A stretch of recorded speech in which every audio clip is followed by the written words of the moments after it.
الحمد لله الحمد لله الذي هدانا سبل السلام وأفهمنا بشريعة النبي الكريم. أشهد أن لا إله إلا الله وحده لا شريك له ذو الجلال والإكرام، وأشهد أن سيدنا ونبينا محمدا عبده ورسوله. اللهم صل وسلم وبارك على سيدنا محمد وعلى آله وأصحابه والتابعين بإحسان إلى يوم الدين. أما بعد فيا عباد الله، أوصيكم ونفسي بتقوى الله وطاعته لعلكم تفلحون. قال الله تعالى: أعوذ بالله من الشيطان الرجيم، بسم الله الرحمن الرحيم. يا أيها الذين آمنوا اتقوا الله وقولوا قولا سديدا يصلح لكم أعمالكم ويغفر لكم ذنوبكم، ومن يطع الله ورسوله فقد فاز فوزا عظيما. Hadirin jamaah Jumat yang dimuliakan Allah Subhanahu wa taala. Mengawali khutbah Jumat pada kali ini, Al-Faqir mengajak diri Al-Faqir sendiri dan mengajak para jamaah sekalian, marilah kita untuk senantiasa meningkatkan iman dan takwa kita kepada Allah Subhanahu wa taala. Takwa dalam arti menjalankan semua perintahnya dan menjauhkan semua larangan-larangannya. Hadirin jemaah Jumat yang dimuliakan Allah Subhanahu wa taala. Setelah kita menjalankan salat fardu, kita terbiasa berdoa, Rabbana atina fid dunya hasanah wa fil akhirati hasanah wa qina adzabannar. Ya Tuhan kami, berilah kami kebaikan di dunia dan kebaikan di akhirat, dan peliharalah kami dari siksa neraka.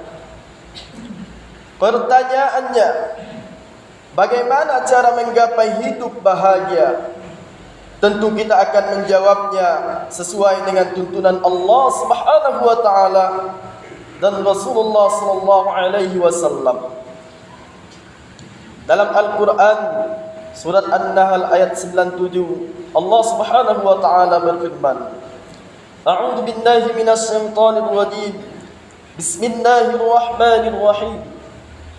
Man 'amila shalihan min dzakarin aw untha wa huwa mu'minun falanuhyiyannahu hayatan thayyibah wa lanajziyannahum ajrahum bi ahsani ma kanu ya'malun. Yang artinya, barang siapa mengerjakan kebajikan, baik laki-laki maupun perempuan, dalam keadaan beriman, maka pasti akan kami berikan kepadanya kehidupan yang baik, dan akan kami beri alasan dan akan kami beri balasan dengan pahala yang lebih baik dari apa yang telah mereka kerjakan. Imam Al-Qurtubi menjelaskan dalam kitabnya Tafsir Al-Qurtubi bahwa terdapat beberapa tanda hidup bahagia. Pertama adalah rezeki yang halal. Rezeki yang halal membuat hidup menjadi bahagia dan berkah. Segala urusan menjadi mudah. Keluarga penuh sakinah, mawaddah dan warahmah. Putra-putrinya soleh dan solehah. jiwa raga semangat untuk ibadah, harta melimpah ruah, bisa gunakan untuk haji dan umrah ke Mekah, serta ziarah Nabi Muhammad SAW di Madinah, dan meninggal dalam keadaan husnul khatimah. Rezeki yang halal menjadi pertanda seseorang hidup bahagia di dunia ini. Hal ini terbukti jika kita melihat beberapa contoh dalam kehidupan nyata. Sebuah keluarga yang serba pas-pasan membesarkan putra-putrinya dengan serba kekurangan, namun dengan harta yang halal, alhamdulillah berkah dan dapat untuk mengarungi kehidupan. Walaupun jika dirumuskan dengan matematika manusia tidak akan cukup, namun matematika Allah dapat mencukupinya. Bagaimana tidak, jika sebulan penghasilan kurang dari 1 juta, harus menghidupi 5 anaknya, namun bisa cukup. Tidak hanya itu, karena berkah rezeki yang halal, anak-anaknya juga menjadi orang yang dapat dibanggakan. Rezeki yang halal merupakan tanda hidup bahagia. Yang kedua, qanaah, ridho dengan pemberian Allah Subhanahu wa taala. Seseorang yang memiliki uang banyak, jabatan yang tinggi, harta yang melimpah ruah, namun tidak memiliki sifat qanaah, ia akan selalu kurang, serakah, rakus, dan tentunya hidupnya tidak bahagia. Nabi Muhammad SAW bersabda dalam hadis riwayat Imam Muslim, "Qad aflaha man aslama wa ruziqa kafafa wa qanna'ahu Allah bima atahu." Sungguh beruntung orang yang masuk Islam, diberi kecukupan rezeki dan diberikan qanaah oleh Allah atas apa yang diberikan kepadanya. Bagaimana agar kita bisa qanaah? Rasulullah SAW bersabda yang artinya, lihatlah orang yang ada di bawah kalian, jangan melihat seseorang yang ada di atas kalian. Hal tersebut agar kalian tidak meremehkan nikmat Allah kepada kalian. Sebagai contoh, seseorang yang memiliki mobil harus bersyukur kerana masih banyak orang yang naik motor dan tidak mampu membeli mobil. Mereka yang naik motor harus bersyukur kerana masih banyak yang naik sepeda dan tidak mampu untuk membeli motor. Orang yang naik sepeda juga wajib bersyukur kerana masih ada yang berjalan kaki dan tidak mampu untuk membeli sepeda. Begitu juga orang yang berjalan harus bersyukur kerana masih ada yang tidak bisa berjalan, dan begitu seterusnya. Orang yang memiliki sifat qanaah menunjukkan hidupnya bahagia dan tidak susah. Ketiga, taufiquhu ila ta'at, yakni mendapatkan pertolongan Allah untuk melakukan kebaikan, ibadah dan taat kepada Allah Subhanahu wa taala. Bagaimana agar kita mendapatkan pertolongan Allah?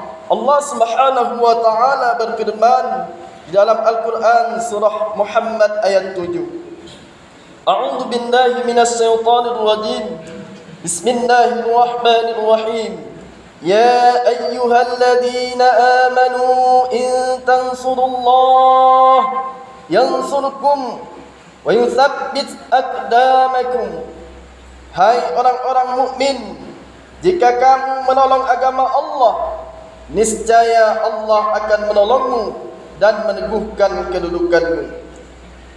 Menurut Imam At-Tabari dalam tafsir Jami'ul Bayan, Allah akan menolong orang yang beramal sesuai dengan apa yang dicintai dan diridhai oleh Allah Subhanahu wa taala, yaitu orang yang berjuang di jalan Allah, seperti orang yang menuntut ilmu, mengajar lembaga keilmuan, orang yang memakmurkan masjid dan sesamanya. Mereka lah orang yang akan mendapatkan pertolongan Allah dan hidupnya akan diwarnai dengan kebahagiaan. Keempat, halawah ta'at, yaitu merasakan manisnya ibadah dan taat kepada Allah Subhanahu wa taala. Nabi bersabda dalam sebuah hadis yang diriwayatkan oleh Imam Al-Bukhari, yang artinya ada 3 orang yang dapat menemukan manisnya keimanan. Pertama, orang yang lebih mencintai Allah dan Rasul dibanding selainnya. Yang kedua, orang yang mencintai seseorang kerana Allah. Yang ketiga, orang yang membenci untuk kembali kepada kekufuran sebagaimana ia benci dimasukkan ke neraka. Dari sini dapat disimpulkan bahawa anjuran Rasulullah sallallahu alaihi wasallam agar kita menggapai kebahagiaan adalah memperoleh rezeki yang halal, qanaah apa yang telah diberikan Allah, mendapat pertolongan Allah dalam ketaatan, dan dapat merasakan nikmatnya keimanan. Mudah-mudahan apa yang Al-Fakir sampaikan pada Jumat kali ini dapat Al-Fakir amalkan dan para jemaah sekalian. Amin ya rabbal alamin. Barakallahu li wa lakum fil Qur'anil azim wa nafa'ni wa iyyakum bima fihi min al-ayati wa dhikril hakim wa taqabbala minni wa minkum tilawatahu innahu huwas samiul alim. Aqulu qawli hadha wa astaghfirullahal azim li wa lakum wa lisairil muslimina wal muslimat wal mu'minina wal mu'minat fastaghfiruh innahu huwal ghafurur rahim.